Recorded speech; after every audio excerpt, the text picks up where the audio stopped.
people will. அரசியல் களத்தில் அனுபவம் உள்ள ஒரு ஆளா இருக்கீங்க. குறிப்பா தலைவர்கிட்ட எந்த மாதிரியான பிரச்சனைகள் வாக்கு எண்ணிக்கை பத்தி பேசுனீங்களா? கண்டிப்பா எல்லா 234 தொகுதியிலையும் எல்லா வேட்பாளர்களையும் அடுத்த ஒர்க் என்னன்னு ஃபோக்கஸ் பண்றோம். சர்வே, சஃபாலஜிஸ்ட், டிவி இதெல்லாம்ங்கிறதோட ஒவ்வொரு நாளும் நம்ம என்ன செய்ய முடியுமோ அந்த கடமை செய்ய வேண்டிய இடத்துல இருக்கிறோம்.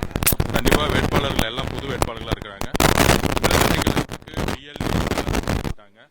வேட்பாளர் போட முடியுமான்னு எங்களை பார்த்து கேட்டாங்க. வேட்பாளர் போட்டாலும் வேட்பாளர் வந்து பிரச்சாரம் பண்ணுவாங்களான்னு கேட்டாங்க. பிரச்சாரம் பண்ணாலும் வந்து வேட்பாளர்கள்லாம் வந்து பெரிய பெரிய கட்சிகள்லாம் விலைக்கு போயிடுவான்னு சொன்னாங்க. ஆனால் தலைவருடைய பிரச்சாரம் சரி, எங்கள் தமிழக வெற்றி கழகத்துடைய ஒற்றுமையும் சரி, வேட்பாளர்கள் பிரச்சாரம் முடிந்து மிகப்பெரிய ஆதரவுடன் இன்றைக்கு ஓட்டிங் டே அன்னைக்கு வந்திருக்கோம். ஓட்டிங் டே அன்னைக்கு கடந்த காலத்தில் திமுக செய்யக்கூடிய தவறுகளையும் ஜனநாயக அத்துமீறல்களையும் நாங்கள் உணர்ந்திருக்கிறோம். காலையில் 6 மணிக்கே வந்து வேட்பாளர்கள் வந்து கவுண்டிங் டே இடத்துல இருக்கணும்னு வந்து தலைவர் அறிவுறுத்தல் கொடுத்துருக்காரு. 6 மணிக்கு முடிச்சுட்டு 8 மணிக்கு வந்து போஸ்டல் ஓட்டு எண்ணப்படும். 8லேருந்து 8:30 மணின்னு சொல்லியிருக்கிறாங்க. ஸோ அதுக்கு தனியாக வந்து டேபிள் போடப்பட்டிருக்கு. ஸோ 14 பேர் ப்ளஸ் 4 பேர் 6 பேர் டேபிளை பொறுத்து. ஸோ அந்த மாதிரி இன்ஸ்ட்ரக்ஷன்ஸ் வந்து தலைவரும் கொடுத்துருக்காரு. நாங்களும் வந்து எங்களுக்குள்ள வந்து நிறைய டிஸ்கஷன்ஸ் நடந்துச்சு. ஸோ எல்லா வேட்பாளர்களுக்கும் இருக்கக்கூடிய சந்தேகங்கள், அடுத்த கட்ட நிகழ்வுகள் எல்லாம் பேசியிருக்கோம்.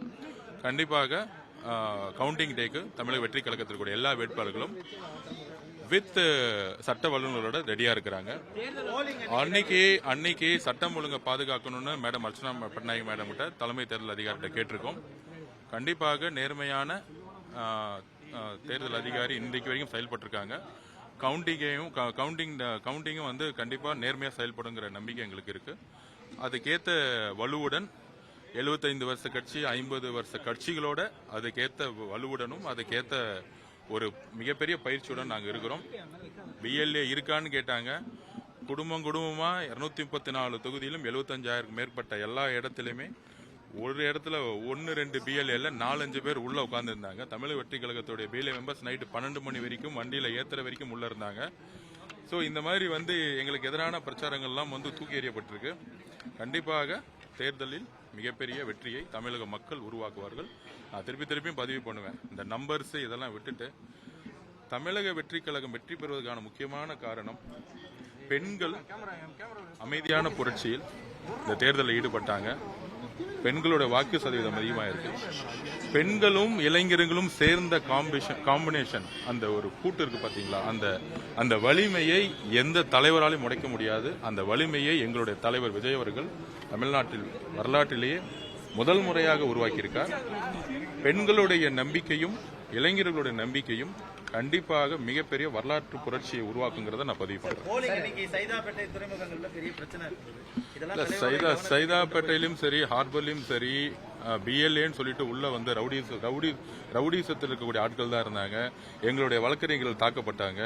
இன்றைக்கும் எங்களோட வழக்கறிஞர்களை வந்து ஒருத்தரை வந்து நாங்கள் வந்து எனி டைம் வெட்டுவோன்னு சொல்லிட்டு வந்து மாசு சுப்பிரமணியத்துல இருந்து இன்னைக்கு கூட வந்து மிரட்டியிருக்காங்க. நாங்கள் காவல்துறை கிட்ட வந்து அது பதிவு பண்ணியிருக்கோம். தமிழக வெற்றி கழகத்திற்கு சைதாப்பேட்டையில் எங்களுடைய வழக்கறிஞர்களுக்கு ஏதாச்சும் ஒன்று ஆச்சுன்னா முன்னாள் அமைச்சர் திரு மா சுப்பிரமணியன் தான் காரணம். இங்க பதிவு பண்ணிக்கிறேன். வழக்கறிஞர்கள் தாக்கப்பட்டிருக்கார். அந்த வழக்கறிஞர்கள் கொலை மிரட்டல் வந்திருக்கு. மா சுப்பிரமணியமும் ரவுடி மூலியமாகவும். இதுக்கு திருப்பியும் நான் சொல்றேன், தமிழக வெற்றி கழகத்துடைய எங்களுடைய வழக்கறிஞர்களுக்கோ இல்ல எங்களுடைய தொண்டர்களுக்கோ ஏதாவது கவுண்டிங் டே அன்னைக்கு ஆச்சாலோ எதிர்காலத்தில் மா சுப்பிரமணியோடைய தோல்வியின் முகத்தோடைய ஒரு வெளிப்பாடு தான் இந்த மிரட்டல்கள். ரவுடிசத்தை வச்சு மிரட்டியிருக்காங்க. முக்கியமா ஒரு ரவுடி வந்து மிரட்டியிருக்கதா தகவல் வருது. இதை நாங்கள் வன்மையாக கண்டிக்கிறோம். அரசியலை ஜனநாயக பூர்வமாக நம்ம எதிர்கொள்ளுங்கிறதா எங்களுடைய வேண்டுகோள். தேர்தல் ஆணையத்திடமும் டிஜிபியிடம் மனு கொடுத்திருக்கோம். நிர்வாகிகள் பாதுகாப்பு குறித்து தலைவர் எந்த மாதிரியான அறிவுறுத்தல்கள் எல்லாம் கொடுக்கப்பட்டிருக்காரு? இல்ல, நேற்று தான் நிர்மல்குமார் அவர்கள் தலைமை தேர்தல் அதிகாரி வந்து சந்திச்சாரு. அதுக்கு எல்லா விதமான ஒவ்வொரு ஆர்வம் தான் ஒவ்வொரு கவுண்டருக்கு வந்து இன்சார்ஜ். ஆக்சுவலா ஒவ்வொரு ஆர்வக்கிட்டையும் வந்து நிர்வாகிகள் வந்து நாளைக்கே போய் மீட் பண்ண சொல்லியிருக்காரு தலைவர் அவர்கள்.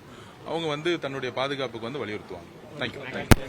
பிளே ஸ்டோர் மற்றும் ஆப் ஸ்டோரில் இருந்து பாலிமர் செயலியை QR கோடு மூலம் பதிவிறக்கம் செய்யுங்கள். செய்திகளை உடனுக்குடன் பெறுங்கள்.